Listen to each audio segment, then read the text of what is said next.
Assalamualaikum warahmatullahi wabarakatuh.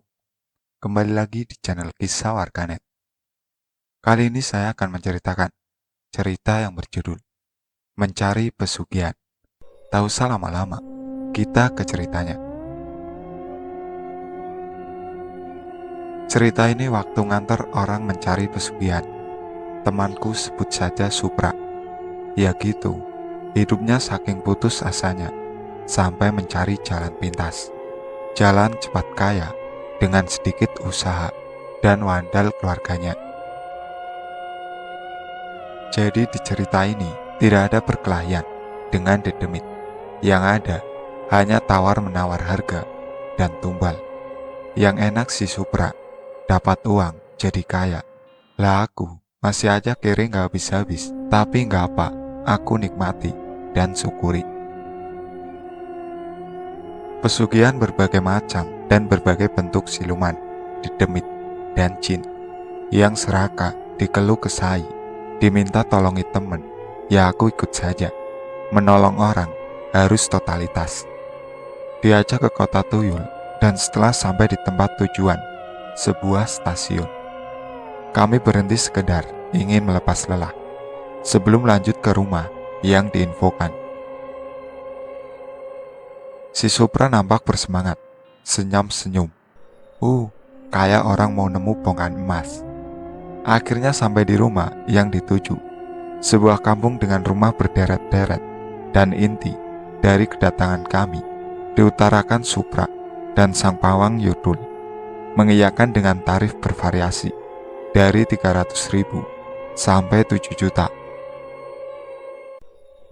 Lah Supra hanya bawa duit 4 juta dengan harga deal 3 juta. Dan diterangkan bila harga 3 juta, pasti Yudulnya juga bekerja dengan hasil segitu, sama senilai mahar atau harga. Diterangkan juga bahwa Yudul tidak disusui kental manis, tapi susu yang kental kendul. Ya Allah, aku membayangkan waktu itu. Lah kalau Supra mau nenen istrinya, gimana ya? Anganku waktu itu. Sambil cengar-cengir aku, lalu ditepuk Supra. Kamu Blis, lagi ngelamunin apa? Ucapnya. Gak apa-apa, jawabku. Singkatnya Mbak Pawang keluar dan mengajak Supra berdua. Aku ditinggal di rumah, padahal sepi banget. Anjir. Lalu dari kanan dan kiri, juga belakang, muncul sosok-sosok Yudul dengan cengengesan. Gemes aku. Lalu pas Yudul mendekat, aku citak gundulnya. Kledak. Waduh, teriaknya. Apa kamu lihat? Dasar Yudul, pendakku lagi. Awas kamu, aku bilangin bapakku, ancamnya. Coba aja bilangin, pengen tak tarik keluar dari sini kamu. Katakan sejujurnya, ini tipu-tipu apa nyata? Ucapku sambil mengepalkan tangan pada Yudul itu. Yudulnya lari-larian di depanku. Woi, gimana? Kok gak cepet dijawab? Ucapku.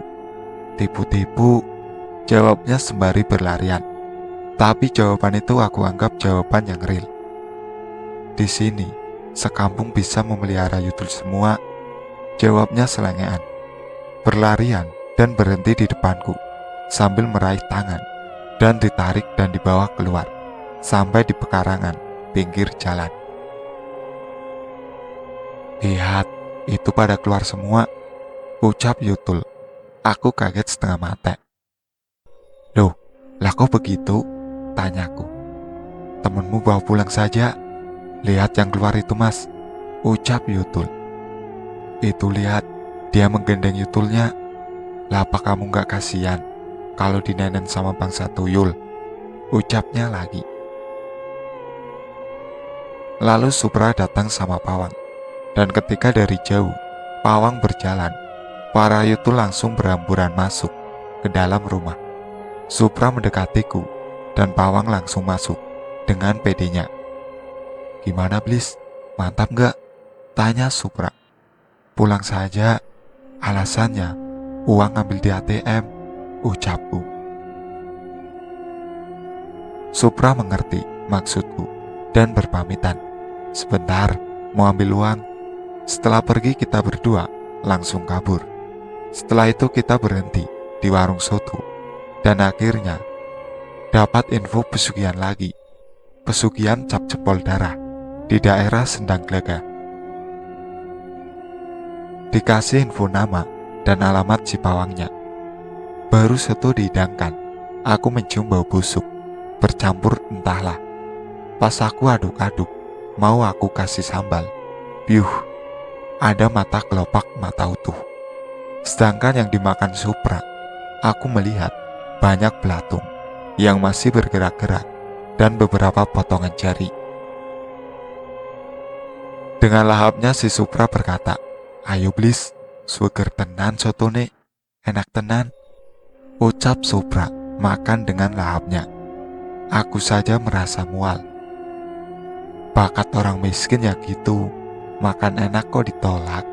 Lihat ini masih, yang satu ini lahap, ucap penjual yang tiba-tiba mendekat. Batinku, siapa yang mau makan makanan kaya begini? Batinku berucap, bayar saja, nanti kalau kamu sudah kaya. Sekarang pergilah, naik ojek itu saja. Sudah biasa mereka mengantarkan para tamu ke rumah pawang. Dan ingat, bilang ke pawang bahwa kamu dikasih petunjuk sama Pak Rosidi. Pesan penjual kepada kita, berterima kasih, dan kita lanjut. Pikirku, wah jelas, Supra bakat ambil pesugihan. Biasa saja perjalanan dengan dua tukang ojek. Supra naik motor yang depan, dan aku naik yang ojek belakang.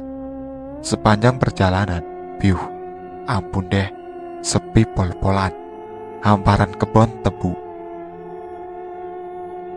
Lumayan jauh sampai Pak tukang ojek bertanya padaku, "Mas, apa sudah dipikir matang-matang mau ambil pesugihan jempol darah?" Tanya Pak ojek.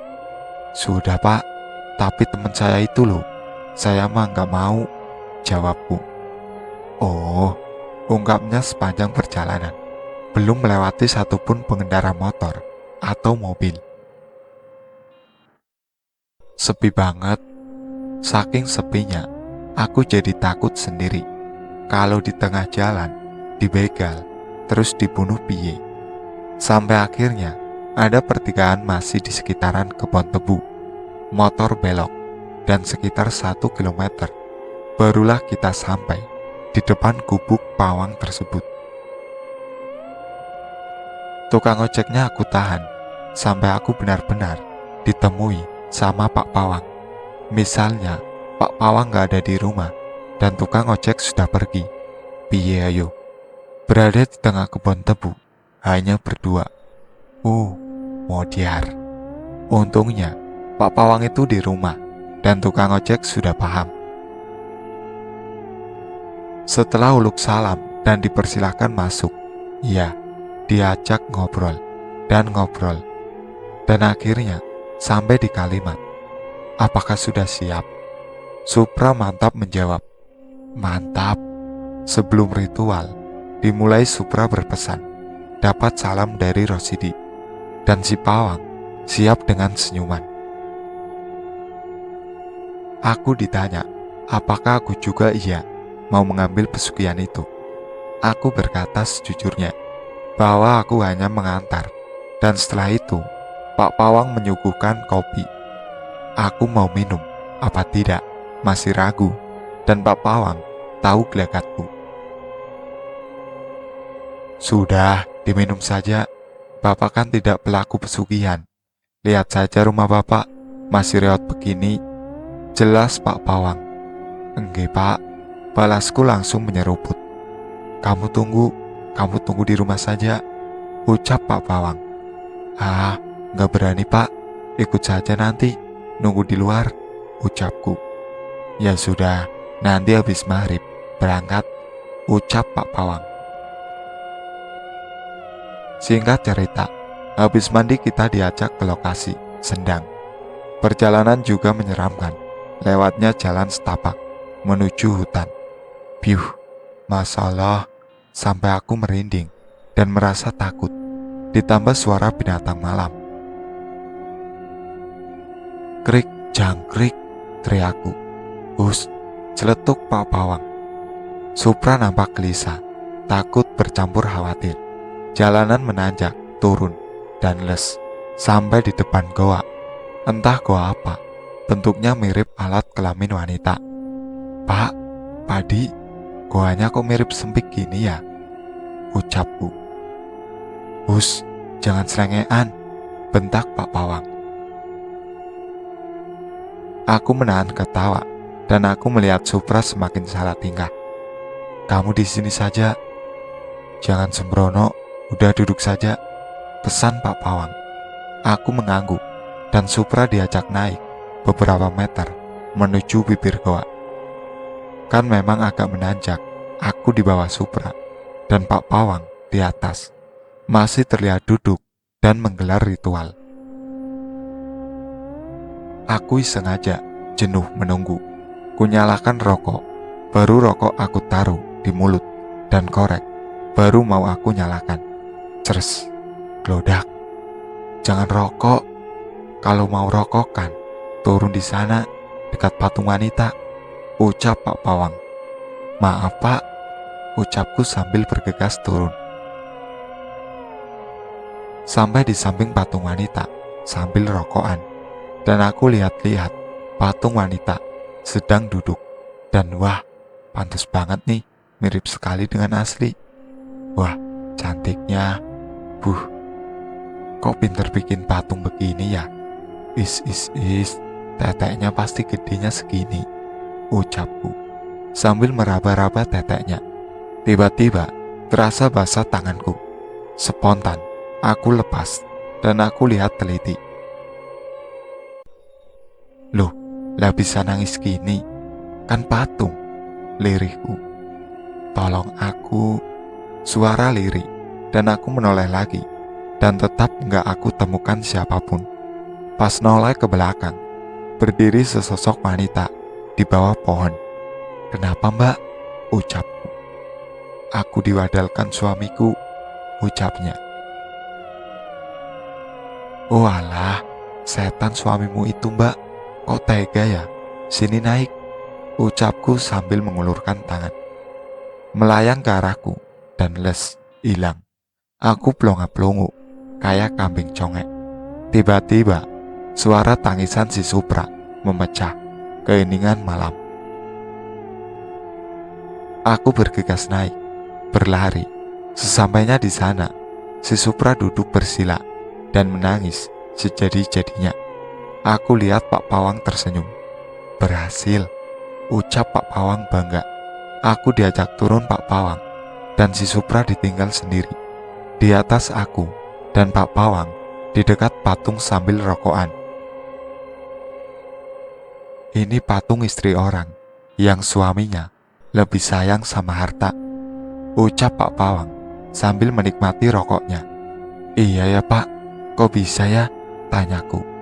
Supra di atas akan menyesali perbuatannya, dan sebelumnya sudah aku jelaskan tadi, tapi Supra lebih memilih takut dengan kemiskinan. Apa kamu juga ingin menjadi kaya? Ucap Pak Pawang. Saya biar gini aja Pak, ucapku. Please, jangan kasih tahu ke warga ya kalau aku pesugihan, ucap Supra tiba-tiba. Itu urusanmu kawan, aku hanya mengantarkan saja, ucapku. Udah yuk, kita turun, ucap Pak Pawang. Sebelum turun, aku berpamitan sama patung wanita itu. Selamat tinggal wahai istri yang terbuang, ucapku. Pak Pawang dan Supra sudah jalan. Aku pun hendak meninggalkan patung, dan sesaat melihat ke atas, ke arah goa mirip sempit. Berdiri sosok wanita gede banget, beda dengan ukuran manusia normal, melambai ke arahku. Sekalian apa mas? Ucapnya. Enggak usah, teriak Pak Pawang dari kejauhan. Aku segera turun menghampiri Pak Pawang dan Supra. "Bapak pikir kamu di belakangku, kenapa berhenti?" tanya Pak Pawang. "Penasaran Pak, mosok sempitnya segitu, lah orangnya seperti apa?" ucapku sambil tertawa. Sesampainya di rumah Pak Pawang, kita beristirahat, gelar tikar, ngobrol sebelum tidur. "Pra, kamu wes siap toh untuk ini semua?" tanyaku. "Siap Lis, hidup juga diuber-uber hutang. Anak sampai gak keurus, dan istriku selingkuh sampai menjual tubuhnya demi membantu meringankan bebanku. Kamu tahu sendiri kehidupanku, dijauhi tetangga," ucap Supra. "Ya sudah, kita tidur, besok kita pulang, oke?" ucapku. Saat Supra tertidur, aku gak bisa tidur. Mataku menerawang langit-langit atap, berharap dengan sangat jangan sampai aku terjerumus ke dalam jalan pintas. Tiba-tiba di suwunan, palangan kuda-kuda, atap rumah Pak Pawang, terlihat sosok berdaster sedang bersedih, dan terlihat senyum ke arahku.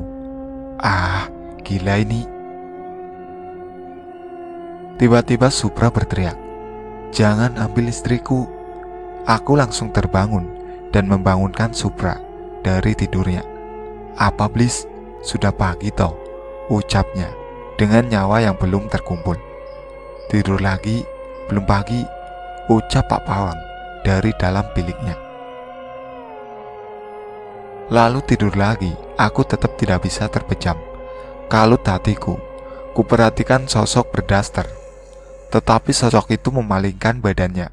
Hatiku terus berkata-kata, mencari tahu siapa sosok berdaster itu, tapi tetap tidak ketemu jawabannya. Sosok itu tidak meresponku.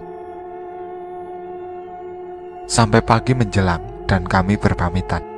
Pak Pawang berpesan, "Nak Supra, nanti ketika sampai di rumah dan terjadi apa-apa, jangan kaget. Setelah itu, nanti siapkan baskom berisi air sumur dan taruh di bawah tempat tidur. Jangan lakukan hubungan suami istri selama 3 hari, ucap Pak Pawang. "Biarkan pekerja pesugihan bekerja," ucap Pak Pawang lagi. Supra pun mengangguk dan terdiam 1000 bahasa. Pagi-pagi kedua tukang ojek sudah menghampiri kami, dan kami berlima ngopi di rumah Pak Pawang tanpa sepersen pun mahar yang diterima Pak Pawang. Pak Pawang bercerita panjang lebar. Pak ojek ternyata juga sudah hafal dengan Pak Pawang. Sampai akhirnya kami memutuskan pulang. Sampai di rumah, aku langsung pulang dan mandi kembang 7 rupa. Buang sial. Malamnya biasa saja, tanpa kendala apa-apa. Sampai malam ketiganya, sehabis sisaan, aku pulang dari masjid. Sampai di tikungan dekat rumah, di sebuah jalan setapak, di pinggiran tanggul sawah, berdiri sesosok wanita. Pakaiannya biasa, seperti ibu-ibu rumah tangga biasa, sedang berdiri, menundukkan kepala dengan rambut yang terurai. Aku kaget, tapi biasa. Tak pikir tetanggaku mau buang hajat di kali. Maklum, desok. Aku lihat dan lihat seksama. Sosok itu diam saja, tanpa bergerak. Tapi kayak aku kenal postur tubuhnya, kayak istrinya Supra. Lah, Supra kemana? Aku melihat-lihat kanan dan kiri sepi. Dari arah berlawanan, ada sorotan lampu sepeda motor. Aku berdiri di samping jalan, dan ketika lewat, ternyata Supra naik motor Vixen. "Pra!" teriakku. Supra berhenti. "Please, istriku meninggal," teriaknya. "Innalillahi," teriakku. "Dah ya, aku mau ngabarin keluarga dulu," ucapnya sambil bergegas memacu motornya. Aku langsung menoleh ke arah sosok tadi. Aku melangkah mendekat. Sosok itu melayang mundur. Aku dekati lagi, melayang mundur lagi. Jelas, ini mau berpesan sesuatu kepadaku. "Hai Sri, mau apa kamu?" tanyaku. "Kamu berdosa," teriaknya. "Dosa apa? Apa salahku?" ucapku lagi. "Kamu yang mengantarkan suamiku sampai aku meninggal dunia. Aku akan menuntutmu di akhirat nanti," bentaknya, lalu melayang dan hilang di antara pohon bambu. "Ah, aku hanya menolong saja, Sri," ucapku. Namun Sri sudah menghilang. Aku bergegas pulang dan menuju rumah si Supra. Keluarga Supra dan keluarga si Sri sudah berkumpul. Tetangga juga kerabat. Dan teman-teman Supra nampak sedih, tapi terlihat palsu. Dari amben, tempat tidur dari kayu Jawa, menetes cairan entah apa, dan tempat di bawah ranjang ada baskom berisi air, jadi kayak tetesan air hujan gitu.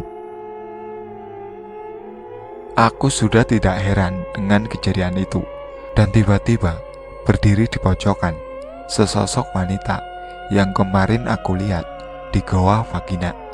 Aku kedipin agar sosok itu mau keluar, tetapi dengan senyum manis dia menggeleng manja. Ih, bikin penasaran aja tuh dedemit. Aku mundur pelan-pelan keluar dari rumah si Supra dan mendekatilah si Supra. "Ada apa, Blis?" ucap Supra lirih. Lalu aku bisikin, "Kayak kamu, Pra, kopra," jawabku. "Dah, diem aja," jawab Supra sambil menarikku menjauh dari rumahnya. Di depan pos ronda, Supra berkata, "Aibku dan masa depanku ada padamu. Aku bertahan di kampung ini, juga kamu kuncinya. Bila kamu kasihan atau menganggapku teman, jaga rahasia ini. Dan bila kamu macem-macem, aku siap jadi lawanmu," ucap Supra. Wah, kayaknya kamu akan menjadi manusia yang picik, sobat. Kamu dirasuki setan munafik, dan kamu adalah pengkhianat, ucapku sambil berlalu. "Please, maafkan aku," teriaknya. "Turut bela sungkawa kawanku," ucapku setengah berteriak. Aku pulang dengan rasa kecewa berat. Ternyata sahabatku berkhianat, sampai tega berbuat begitu kepadaku. Sampai paginya dimakamkan si istrinya Supra. Jenazah diberangkatkan. Sengaja aku tak sia atau melayat di kuburan. Pemakaman normal biasa saja.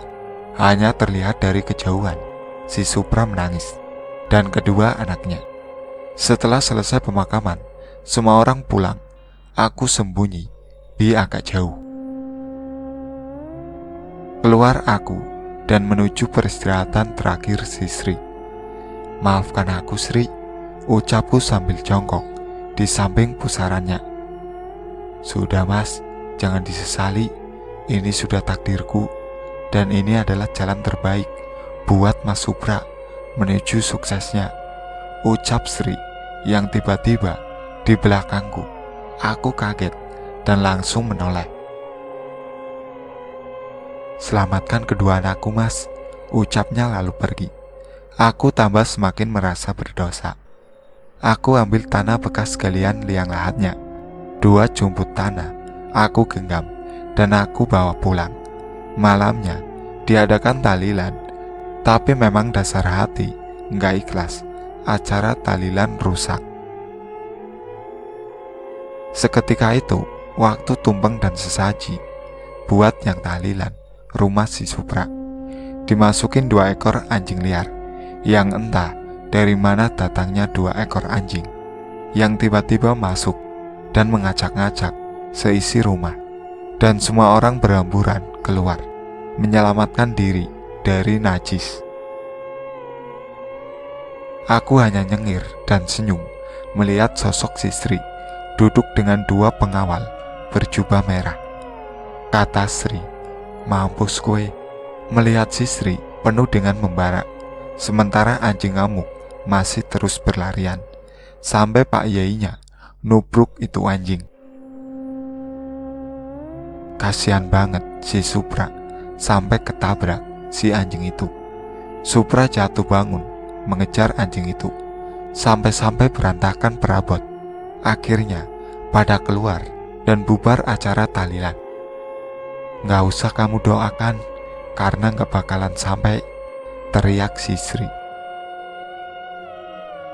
Aku langsung menjauh dari situ. Malas kalau dijilat anjing galak. Sampai bubar semua yang mengaji. Singkat cerita, sepulang tahlilan yang bubar, aku penasaran dan ingin rasanya kembali ke rumah si Supra. Diam-diam pelan-pelan aku datang ke rumah si Supra, dan aku ngumpet di kebun kosong samping rumahnya. Mana gerimis, banyak nyamuk, sampai aku nyalakan rokok saja harus aku tutupi pakai daun talas supaya tidak terlihat mencurigakan. Sampai habis 2 batang secara bersamaan. Di sampingku ada yang sedang jongkok juga merokok. Aku kaget, tapi ndak bisa lari, ndak bisa berdiri. Sampai di sini ceritanya. Nantikan cerita kelanjutannya di part berikutnya. Sekian dari saya. Wassalamualaikum warahmatullahi wabarakatuh. Jangan lupa like, komen, dan subscribe channel ini